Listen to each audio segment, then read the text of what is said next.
Hi, I'm Whitney from RT Book Reviews. I'm the assistant web editor, and I'm here with the fabulous Miss Sabrina Jeffries to talk about her Hellions of Halstead Hall series. So, can you tell me a little bit about the family that you've created? They're so unusual. Yes, they're quite a pill, actually. Well, I guess you can't say that about the whole family, but anyway, they're characters. Stoneville was in a previous series I wrote, and he was a red herring in the previous series because it was a series where you didn't know who the anonymous benefactor of this school was. It was the School for Heiresses series. And so I needed red herrings, and I brought, Stoneville in, and I think it may be because I knew he wasn't the guy. I just kind of did what I wanted with him, and everybody loved him, and everybody kept saying, "Oh, I hope it's him." I'm like, "Oh no, I'm in big trouble now because it isn't him, and it never was him, and it's never supposed to be him."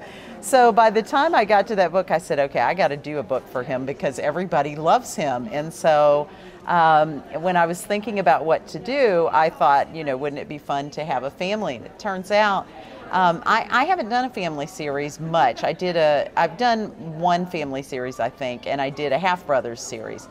And but I'd never done a series that was brothers and sisters. It was always, it was sisters or brothers or whatever. And so I decided to do this series and started writing it and just realized that the characters, the sisters and brothers interacting, which is just leaping off the page. Well, I have two brothers and a sister. I'm like, this should have occurred to me before, that maybe this was, they say write what you know, but apparently, and I had resisted it because I felt like, everybody does family series, I want to be different, but there's a reason people do family series, because everybody loves them. And so I started writing it. It was like instant, just things coming out. Every time I wrote the siblings together, they just feed off each other, which is how my brothers and my sister and I are. We get together and it's just nonstop like that, and it's just joking and laughing. And if we're in a restaurant somewhere, people are ready to kill us because we're so loud. And so yeah, I've really had a good time writing it so far. Oh, I probably should mention the premise of the series, which is that Grandma Hetty has said, "Okay, I've had it. You all live these wild lives." They had a family tragedy that has shaped all of their lives. Their parents were killed when they were young, and it has shaped all their lives. And so she said, y'all have been avoiding marriage, and for a variety of very good reasons they've been avoiding marriage, and they've been acting out, essentially, is what they've been doing. And so she said, and I'm tired of it, I want great-grandchildren, and so all of you have to marry within a year or none of you inherit.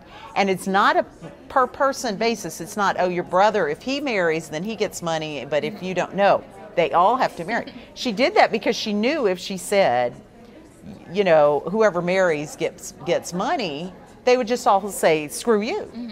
But they're not going to go, well, I don't want to say screw you and my sister suffers. That's not fair. So they're really in this bind. They have to all marry, and none of them want to, but they also don't want to screw the others, and so that's the situation. Tell me now, is Hetty taken from somebody in your own life, or give me some details? Give me the scoop. Well, if I said it was like my mother would kill me.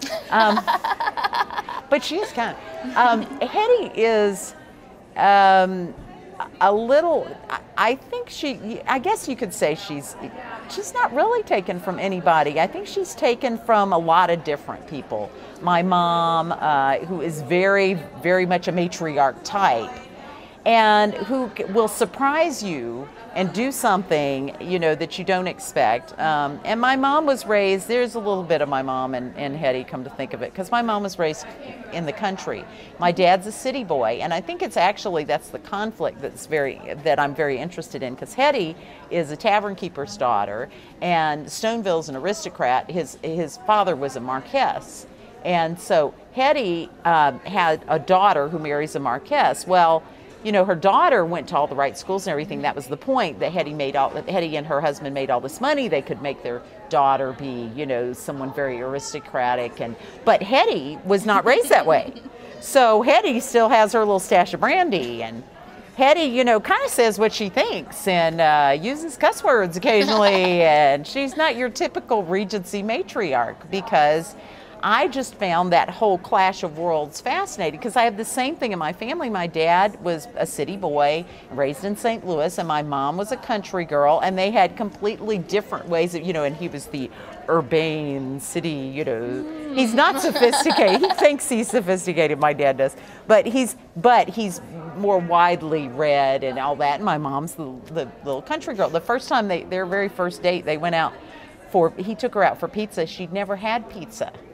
This was years ago, but pizza, you didn't get pizza in every town like you do now, but she had never had pizza and it made her sick. Oh no. I know. She loves pizza now. But he's from St. Louis. He was like, pizza? You've never had pizza? How can you, so there's a lot of that. I think I feed on a lot of those stories about the fish out of water stories and that kind of thing.